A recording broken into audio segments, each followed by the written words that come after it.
The Great Wall 2.0, that might be a little much. The best offensive line in the NFC East? Yeah, I think your Cowboys are there. Mike Fisher reporting from Frisco, where we are getting ready for training camp and getting ready to go see what I believe will be a rejuvenated Cowboy offensive line. A Tyron Smith that is healthier than he's been in years. A Lyle Collins in better shape weight-wise than he's probably been in his entire pro career. Zach Martin, still as good as there is, a top 2 guard in the NFL. Most people would agree.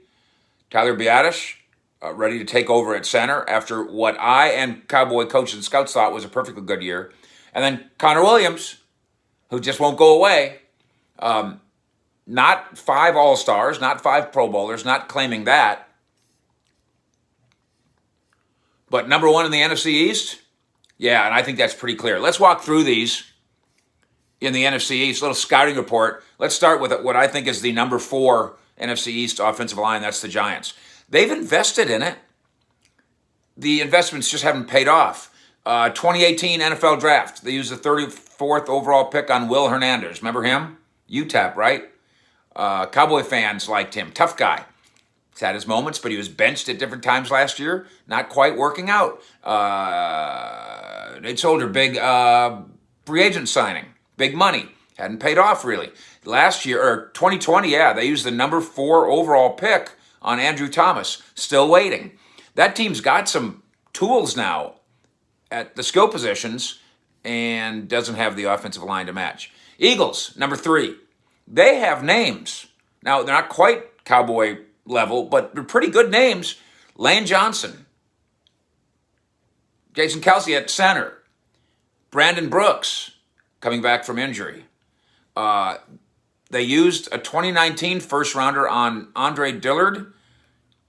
They used a premium pick on this year on Landon Dickerson. They've assembled names, just not good yet. And not as good as Washington, where the football team, listen, I'm an admirer of what Ron Rivera has done there. When they see a mistake, they fix it. It's really pretty impressive. They don't diddle-dally around. They put the franchise tag on the Pro Bowl guard, and that's going to be that. I don't think he's going to get a long-term deal because the long-term deal might require him to get paid like he's great, and they just think he's really good. They move Morgan Moses out, the right tackle, the starting tackle, right? And the thinking is, even though he's a good player, that they're going to use that money that they save to go pay their defensive stars, defensive line especially. The Jonathan Allen signing is a direct correlation to the saying goodbye to Moses. Then they turn around and go get Charles Leno, who they think can replace Moses just fine. They draft Samuel Cosme, University of Texas. He's in competition for the right tackle job with Cornelius Lucas. Wes Schweitzer's a good guard, and Chase Roulier is a very good center. There's the second best offensive line in the NFC East. And then there's your Cowboys. 2020 was about change and breakdowns, and I think 2021 is going to be about going retro and breakouts.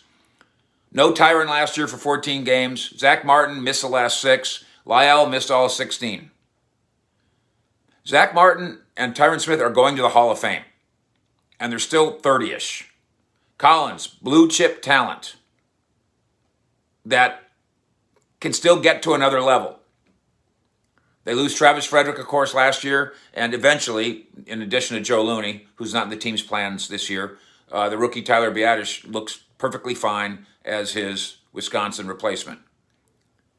Collins weight down. Smith neck surgery has him feeling relieved. Martin's as good as there is in football. He's going to be fine by the time we get to training camp. Connor Williams holding everybody off at left guard.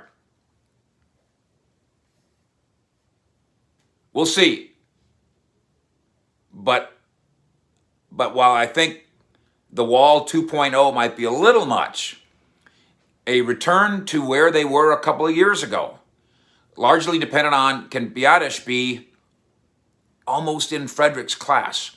If that can happen, then some version of the Wall 2.0 can happen too. Mike Fisher in Frisco, out.